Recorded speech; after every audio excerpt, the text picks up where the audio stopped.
One of my biggest problems is that I tend to react quickly to negative situations. How can I cope with anger? Do you have any suggestions or advice? Yeah, I'll tell you the first thing. It's not that you react. We all react.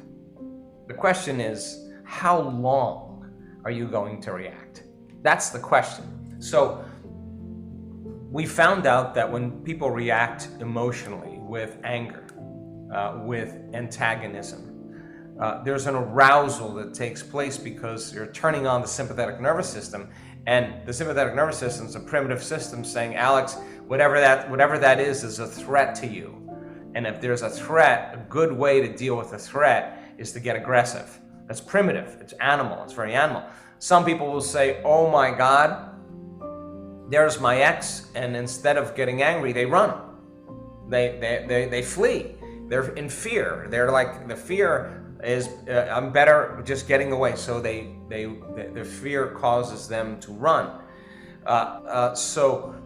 When people feel fear, when they feel anger, when they feel pain, those are the primary stimulators that switch on that sympathetic nervous system. And they used to say that it's automatic. Like, it's automatic. It happens automatically.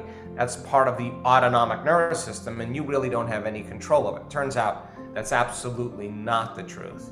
So first thing is learning how to shorten your response to the emotional reaction. So if you have an event that happens to your life, in your life, and I say, Alex, why are you so mad today? And you say, oh, it's because of this situation and this person, and this happened this way. And I would say, oh my gosh, do you mean that person or that circumstance is controlling the way you feel and the way you think? Now, anything that's controlling the way we feel and the way we think makes us victims, whatever that is. Now, that's okay, but if you keep that emotional reaction going on for hours or days, and I say to you, Alex, it's 5 days, what's up? And you say to me, I'm upset from something that happened to me 5 days ago, I'd say you have a mood.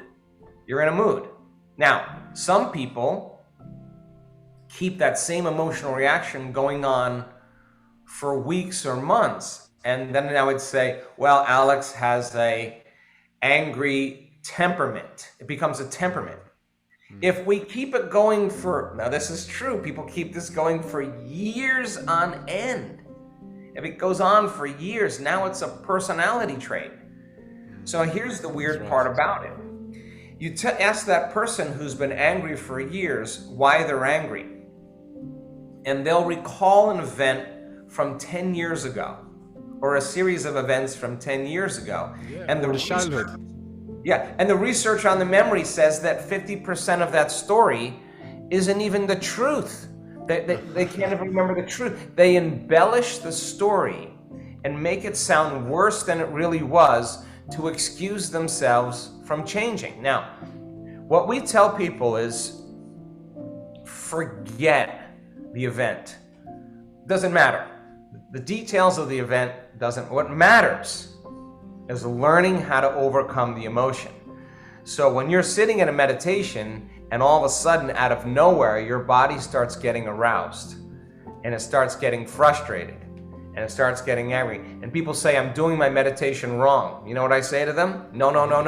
You're doing it right, because that has to come up. So when the anger and the frustration comes up and a person's in a meditation, they have one of two choices: to quit, which is what they've always done. But if you're sitting with 1,500 people and no one else is quitting, you're not going to quit.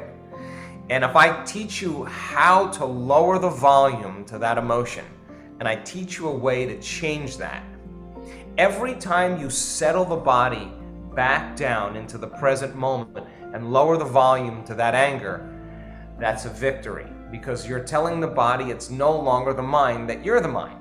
Now, it'll go, well, what about this circumstance? And what about that? And it'll get aroused again.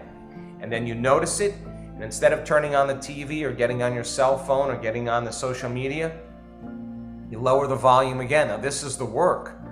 It turns out Every time you do that, that victory, you're telling the body that it's no longer the mind, that you're the mind, and then all of a sudden it wants to get up and go. It's busy, it's got things to do, and you become aware that it wants to do that, and you bring it back to the present moment. You're executing a will that's greater than the program. Now, it turns out if you do this enough times, sooner or later the body surrenders. Sooner or later the body acquiesces. It says, I'm no longer the mind, Alex is the mind. And when that occurs, there's a liberation of energy. That anger, that frustration, literally turns into energy. It's released into the field as information. Now, you return back into your life and you see the same person or the same circumstance, your response to them is going to be much less. Why? Because you took care of it within you.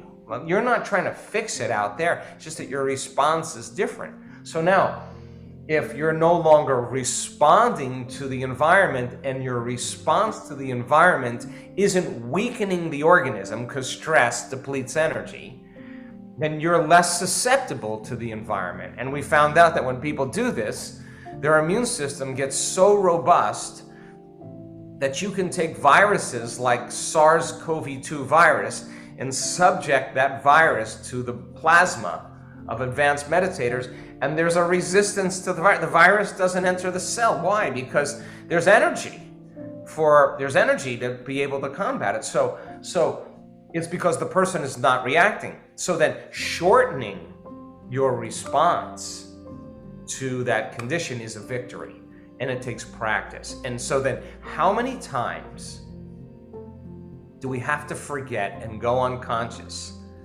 and be angry till we decide to no longer forget and keep remembering and stay conscious? That's change right there. So we use meditation as a model to remind ourselves who we're going to be when we open our eyes, and to remind ourselves who we're no longer going to be when we open our eyes, and stay so conscious of it that we don't go unconscious in our waking day. And if we do it properly, then there's feedback in our life that shows us that you've changed. And remember, nothing changes in your life until you change. And when you change your energy, you change your life. That's the way it is. So teaching people how to change their energy every day, and then be a scientist like, okay, I changed my energy.